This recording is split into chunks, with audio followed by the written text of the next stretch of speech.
En 1897, un pequeño barco civil superó a toda la Royal Navy y humilló al almirantazgo frente al mundo entero. En la revista naval de Spithead, celebrando el jubileo de diamante de la reina Victoria, el poder marítimo de Gran Bretaña se exhibía ante embajadores extranjeros y la prensa. La Royal Navy, orgullo de un imperio, alineaba el Solent con cientos de cascos grises. Las chimeneas de vapor humeaban, los herrajes de bronce brillaban, y multitudes llenaban las cubiertas para presenciar lo que debía ser un espectáculo triunfal de orden y dominio.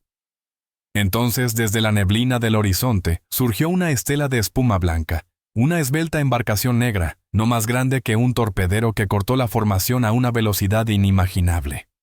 Su estela relucía como una hoja al sol, mientras pasaba directamente junto al poderoso acorazado Royal Sovereign. Los almirantes gritaron órdenes de persecución, pero todos los barcos que lo intentaron quedaron atrás. El intruso zigzagueó entre las líneas, desapareció en la distancia y dejó atrás el orgullo de la marina incrédulo. La multitud acababa de presenciar el nacimiento de un nuevo tipo de poder. Aquella pequeña nave se llamaba Turbinia, y el hombre que la había construido no era marinero ni almirante, sino un ingeniero, Sir Charles Parsons. Charles Algernon Parsons nació en 1854, en el seno de una familia científico anglo-irlandesa. Su padre, el tercer conde de Ross, había construido el telescopio más grande del mundo. Su hogar estaba lleno de engranajes, lentes y experimentos. Charles creció entre maquinaria y matemáticas. Después de estudiar ingeniería en el Trinity College de Dublín y en Cambridge, se unió a las grandes firmas industriales de la época trabajando en dínamos y sistemas eléctricos. Pero Parsons era un hombre inquieto. Creía que las máquinas de vapor desperdiciaban la mayor parte de su potencial. En cada golpe de pistón, la mayor parte de la presión y el calor se perdían en ruido y fricción. Quería hacer que el vapor fuese continuo, un flujo giratorio suave, en lugar de un empuje violento e intermitente. Su respuesta fue la turbina de vapor, un dispositivo que canalizaba vapor a alta presión a través de hileras de álabes giratorios, convirtiendo el calor en movimiento con una eficiencia extraordinaria. La idea no era nueva, pero nadie había logrado hacerla funcionar. El almirantazgo la consideraba impracticable. La industria la tildaba de fantasiosa. Así que Parsons decidió demostrar que estaban equivocados con sus propias manos. A decir verdad, esta historia siempre ha sido una de mis favoritas en el ámbito de la ingeniería. Yo mismo estudié ingeniería mecánica y siempre he sentido una gran fascinación por las turbinas. Hay algo realmente extraordinario en la manera en que convierten el vapor en pura potencia. En 1884 fundó la Parsons Marine Steam Turbine Company en Wallsend, a orillas del río Tyne. Diseñó su primera turbina para generar electricidad, y tuvo éxito. Producía energía de manera silenciosa y con mucho menos combustible que un motor de pistones. Entonces se hizo una pregunta que nadie más se había atrevido a plantear. ¿Y si el mismo principio pudiera impulsar barcos? Los ingenieros navales se rieron. La turbina gira demasiado rápido, dijeron. Destruiría cualquier hélice. Parsons los ignoró. Invirtió su propia fortuna en construir una pequeña embarcación experimental, lo bastante ligera como para llevar una turbina de alta velocidad y 3 hélices. La llamó Turbinia. Los primeros ensayos fueron desastrosos. La cavitación destrozaba las hélices. Las vibraciones casi partían el casco. Parsons rediseñó toda la forma de las palas, los engranajes y la disposición de los ejes hasta que finalmente en 1896 su creación se deslizó por el Tyne a más de 30 nudos más rápido que cualquier barco de la Royal Navy. Era la embarcación más veloz del mundo. Sin embargo, nadie le creyó. Sin una prueba oficial, la Marina se negó a asistir a sus demostraciones. Parsons comprendió que si el poder establecido no iba a acudir a él iría a ellos literalmente. En la revista del jubileo de la reina al año siguiente, Parsons hizo su jugada. Mientras la Royal Navy desfilaba ante la monarca, él dirigió la turbina directamente hacia la línea de buques de guerra. Los oficiales estaban furiosos, pero impotentes. Sus acorazados avanzaban pesadamente detrás, mientras la turbina se deslizaba entre ellos como una avispa entre gigantes enjaulados. Todos los periódicos de Gran Bretaña llevaron la historia a primera plana a la mañana siguiente. El almirantazgo ya no pudo ignorarlo. En cuestión de meses, la Marina encargó sus primeros destructores propulsados por turbinas. En el transcurso de una década, todos los buques de guerra importantes del mundo utilizaban su sistema.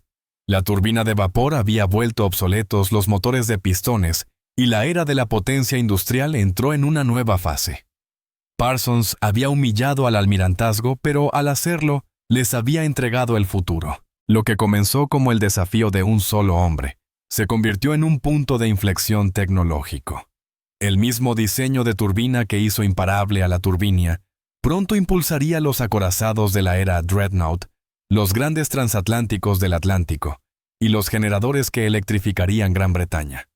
Todo a partir de un concepto nacido en un taller de Newcastle, descartado como imposible, por quienes creían que el progreso ya había alcanzado su límite. Sir Charles Parsons había demostrado que la ciencia y no el estatus es la que determina el ritmo de la historia.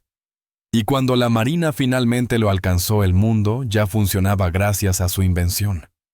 Después de la demostración en Spithead, el almirantazgo ya no pudo ignorarlo. Sin embargo, la aceptación oficial no llegó fácilmente. Parsons los había dejado en ridículo ante el mundo y el orgullo naval fue lento en perdonar. A puerta cerrada, los comités discutían que su turbina era demasiado delicada, demasiado costosa, demasiado experimental para los buques de guerra. Querían pruebas bajo sus propios términos, y Parsons estaba decidido a dárselas. Invitó a los ingenieros navales a Newcastle para que vieran su maquinaria en persona. Dentro de su taller, se encontraron con una visión que silenció el escepticismo: hileras de rotores de acero pulido perfectamente equilibrados con una precisión del grosor de un cabello humano, girando en silencio a miles de revoluciones por minuto. Su personal no eran simples artesanos, sino especialistas en precisión entrenados para trabajar con tolerancias desconocidas en la era victoriana tardía. Cada pala, cada cojinete, cada eje, reflejaba una disciplina que parecía más ciencia que industria. El almirantazgo, a regañadientes, encargó 2 destructores experimentales, el HMS Viper y el HMS Cobra, ambos equipados con el nuevo sistema de turbinas de Parsons. Cuando comenzaron las pruebas en el mar, batieron todos los récords que la Marina poseía. El Viper alcanzó más de 33 nudos. El Cobra, ligeramente menos. Los observadores que antes llamaban a las turbinas un juguete de inventores, comprendieron que estaban presenciando el futuro de la propulsión. Aunque ambos barcos se perdieron más tarde por fallas estructurales no relacionadas con sus motores, el mensaje era claro: la turbina funcionaba, y nada podía igualarla. En pocos años todos los grandes astilleros británicos estaban obteniendo licencias para usar el diseño de Parsons. Las líneas comerciales vieron las mismas ventajas que la Marina: más velocidad, con menos vibración, menos ruido y menor mantenimiento. Los grandes transatlánticos adoptaron las turbinas casi de la noche a la mañana. Buques como el Mauretania y el Lusitania se convirtieron en el orgullo de la flota mercante británica con motores construidos bajo las patentes de Parsons. El Mauretania, impulsado por sus turbinas, mantendría el Blue Riband por la travesía más rápida del Atlántico durante más de 2 décadas. Parsons siguió siendo más ingeniero que empresario. Le interesaba mucho más perfeccionar la geometría de las palas y la eficiencia del vapor que las relaciones públicas. Pasaba interminables horas en las salas de ensayo midiendo pequeñas variaciones de presión, persiguiendo fracciones de un porcentaje en ahorro de combustible. Cada ajuste en el ángulo de una pala o en la forma de una tobera producía mejoras marginales, pero multiplicadas por miles de revoluciones, transformaban el rendimiento. Comprendía mejor que nadie que el progreso nacía de la precisión, no de la publicidad. En los primeros años del siglo XX, la turbina había conquistado tanto la guerra como el comercio.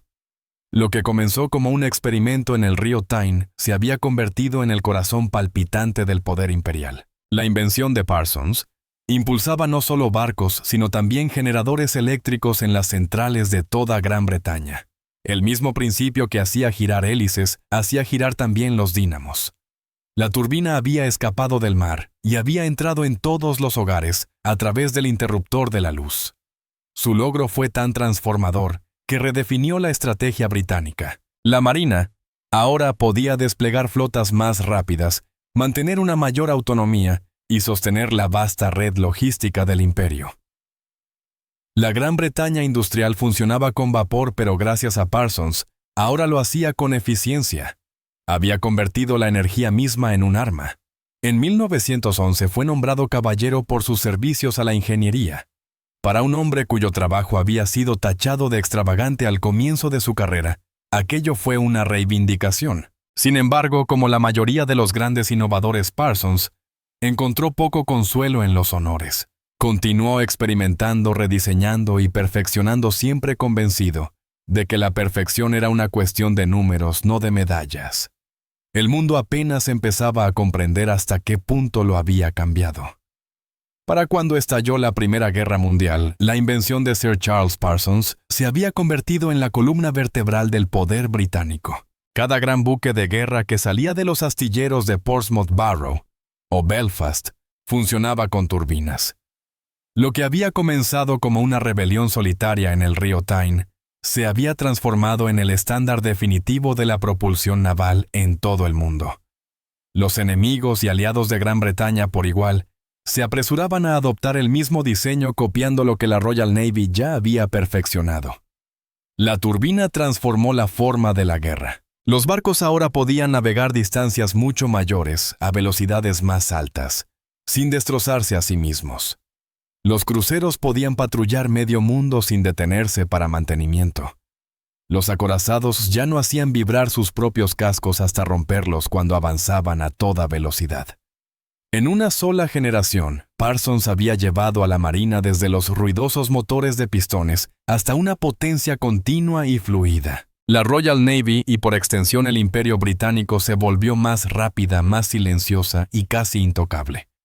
Pero la contribución de Parsons no se limitó a la guerra. El mismo principio de la turbina comenzó a impulsar el progreso civil con la misma rapidez. Su empresa en Wallsend construyó generadores para las primeras centrales eléctricas de gran escala en Gran Bretaña, suministrando electricidad a hogares y fábricas. Las ciudades que una década antes se iluminaban con lámparas de gas, ahora resplandecían bajo la luz eléctrica producida por turbinas de vapor, diseñadas por la misma mente que había sorprendido al almirantazgo. A comienzos del siglo XX, su compañía colaboró con constructores navales como Cunard y White Star Line para instalar turbinas en sus nuevos transatlánticos. Los resultados fueron espectaculares. Cuando el RMS Mauretania fue botado en 1906 con las turbinas de Parsons, se convirtió en el barco más rápido del mundo. Sus motores generaban más de 70.000 caballos de fuerza, una cifra inimaginable en esa época. Sin embargo, funcionaban con tal suavidad que los pasajeros podían cenar y bailar mientras cruzaban el Atlántico a velocidad récord. Los periódicos la llamaron el triunfo de la turbina. Para Parsons era la prueba de que su invención había conquistado tanto la guerra como la paz. De Newcastle a Londres, su nombre se volvió sinónimo de ingeniería de precisión. Sus talleres eran modelos de disciplina industrial luminosos, ordenados y guiados por las matemáticas. Parsons concebía la ingeniería como una ciencia de medición más que de mecánica. A menudo decía que las máquinas debían diseñarse del mismo modo que los astrónomos calculan las estrellas, sin dejar nada al azar, todo basado en números. El gobierno pronto comprendió que la misma eficiencia que hacía perfectas sus turbinas para los buques de guerra podía también alimentar las fábricas de Gran Bretaña. Los contratos comenzaron a llegar en masa para turbogeneradores, sistemas de propulsión y equipos marinos. Para 1914, la Parsons Marine Steam Turbine Company empleaba a miles de trabajadores y suministraba maquinaria a todos los rincones del imperio. Desde Singapur hasta Ciudad del Cabo, cada base naval, cada puerto y cada central eléctrica debían algo a sus diseños. Sin embargo, con el reconocimiento vino la imitación. Competidores en Alemania. Estados Unidos y Francia comenzaron a producir sus propias versiones. Parsons Se negó a dejarse arrastrar a amargas guerras de patentes. No era empresario por instinto, sino un inventor que valoraba el progreso más que el beneficio. Compartía discretamente datos técnicos con colegas extranjeros, convencido de que el conocimiento hacía avanzar a la civilización más rápido que el secretismo. Su humildad le ganó el respeto incluso de sus rivales. Cuando estalló la Primera Guerra Mundial, las turbinas de Parsons impulsaban la flota que mantenía abiertas las rutas marítimas y bloqueado al enemigo. La Grand Fleet en Scapa Flow zarpó hacia la batalla impulsada enteramente por la invención que una vez había sido motivo de burla en las oficinas del almirantazgo. En la batalla de Gutlandia, en 1916, los buques propulsados por turbinas maniobraron con mayor rapidez y mantuvieron la formación bajo fuego, una ventaja mecánica que salvó vidas y cambió la táctica naval. Parsons nunca vio combate, pero su trabajo convirtió la ingeniería en una forma de defensa nacional. Después de la guerra, su atención se centró nuevamente en llevar la eficiencia aún más lejos. Experimentó con turbinas de alta presión, transmisiones por engranajes y nuevas aleaciones capaces de resistir temperaturas extremas. Sus diseños llegaron a centrales eléctricas, fábricas textiles e incluso aviones experimentales. Para la década de 1920, la turbina se había convertido en el corazón de la industria moderna. El vapor, que antes se consideraba un vestigio anticuado de la era victoriana, se transformó en el combustible invisible del siglo XX. A pesar de su riqueza e influencia, Parsons siguió siendo un hombre extraordinariamente modesto. A menudo se le veía caminando por los pisos de su fábrica con las mangas arremangadas, hablando directamente con aprendices y maquinistas. Valoraba la precisión más que el prestigio. Cuando un joven ingeniero le preguntó una vez qué hacía exitosas sus turbinas, él respondió sencillamente: «Medimos lo que otros daban por supuesto». Con el paso de los años, el imperio británico de acero y vapor continuó expandiéndose. Pero Parsons ya pensaba más allá de su propia vida.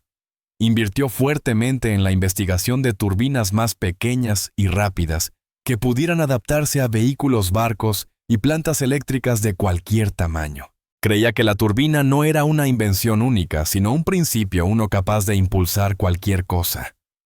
Para la década de 1930, la turbina ya no era solo un triunfo de la ingeniería, era el latido de la civilización. Desde los transatlánticos hasta las luces de las ciudades, desde los acorazados hasta los telares, el ritmo del progreso seguía la misma rotación mecánica que había imaginado un ingeniero silencioso a orillas del Tyne. Sir Charles Parsons no había construido simplemente un motor. Había construido un imperio del movimiento medido no en territorio sino en revoluciones por minuto. En esos años, Parsons era considerado uno de los ingenieros más importantes de la historia británica. Su invención había transformado a la Royal Navy, electrificado al país y definido toda una era de progreso mecánico. Sin embargo, a pesar de su éxito, seguía siendo el mismo hombre callado y analítico que una vez construyó un barco con su propio dinero, solo para demostrar un punto. Los títulos, los honores y la riqueza significaban poco para él comparados con la satisfacción de perfeccionar un diseño. Solía decir que la invención no consistía en inspiración sino en perseverancia, la disposición a fallar, medir y volver a intentarlo hasta que los números dijeran la verdad. Esa creencia se convirtió en su sello. Mientras otros veían la industria como ruido y espectáculo, Parsons veía armonía. Para él una turbina era música en movimiento, cada pala equilibrada, cada rotación precisa, cada sonido, una confirmación de que la física y el arte de la ingeniería trabajaban juntos en perfecta sincronía. Incluso en sus últimos años, pasó la mayor parte del tiempo en el taller. Desarrolló nuevos tipos de turbinas de alta presión, experimentó con turbogeneradores para redes eléctricas y diseñó sistemas de hélices para barcos que reducían la vibración y el consumo de combustible. También volvió su atención hacia la óptica, continuando la tradición científica de su padre, quien había construido el gran telescopio de Beer Castle. Para Parsons, el descubrimiento nunca terminaba, simplemente cambiaba de forma. Su reputación traspasó las fronteras de Gran Bretaña. Universidades de Europa y América lo homenajearon. Sociedades científicas le otorgaron medallas y membresías honoríficas. Pero detestaba las ceremonias. Prefería caminar por los pisos de su fábrica con su abrigo gastado, hablando con aprendices sobre equilibrio-tolerancia, y por qué la buena ingeniería siempre comienza con la curiosidad. Quienes lo conocieron lo describían como un hombre brillante y humilde, más interesado en las ideas que en el poder. Cuando comenzó la Segunda Guerra Mundial, Parsons ya tenía más de 80 años, pero sus máquinas seguían impulsando la flota que protegía las costas británicas. Cada destructor crucero y acorazado que navegaba por el Atlántico Norte debía parte de su diseño a él. Incluso los poderosos portaaviones que proyectaban fuerza en todo el mundo funcionaban con turbinas que podían rastrear su linaje directamente hasta la turbina. Parsons no vivió para ver el final de esa guerra, pero su legado siguió combatiendo mucho después de su muerte. Murió en 1931 a los 76 años, dejando atrás un imperio impulsado no por la conquista, sino por el movimiento. Su funeral fue modesto, asistido por ingenieros marineros y obreros que comprendían lo que él les había dado. Los periódicos lo llamaron el hombre que hizo eficiente el vapor. Los historiadores más tarde lo nombrarían el padre de la energía moderna. Pero quizás su mayor tributo sea algo más simple: el hecho de que cada vez que una turbina gira en un barco, un generador o una planta eléctrica lleva su huella. El mundo todavía funciona bajo su principio de energía continua, transformando el calor en movimiento con la misma elegancia y eficiencia que él imaginó casi un siglo atrás. En las décadas siguientes, los diseños de Parsons evolucionaron hacia las turbinas de gas y los motores a reacción, tecnologías que impulsarían aeronaves y moldearían la era moderna. Sin sus bases, el salto de la propulsión a vapor a la propulsión a chorro habría tardado décadas más. Su método, basado en la medición, la precisión y la repetición, se convirtió en el fundamento de la ingeniería del siglo XX. Hoy pocas personas fuera del mundo de la ingeniería reconocen su nombre. Sin embargo, su influencia está en todas partes. Desde las redes eléctricas hasta los reactores navales, desde los cruceros hasta las plantas de energía, el latido del progreso aún resuena con el ritmo de su invención. Su legado no se mide en monumentos ni en memoriales, sino en movimiento, en el giro incesante de las palas que mantienen vivo al mundo moderno. Sir Charles Parsons fue más que un inventor. Fue un pensador que se negó a aceptar la ineficiencia, un artesano que medía la verdad en revoluciones por minuto y un visionario que creía que la ciencia debía servir a la civilización, no a la vanidad. Escribió una vez: el propósito de toda invención debe ser la eliminación del desperdicio de energía, de tiempo y de potencial humano. Al final, logró exactamente eso. Sus turbinas transformaron el vapor en fuerza. Sus principios convirtieron el caos en orden, y su legado transformó a Gran Bretaña en una nación impulsada por la precisión. Sir Charles Parsons, el ingeniero que hizo a la Royal Navy imparable y al mundo inconmensurablemente más rápido.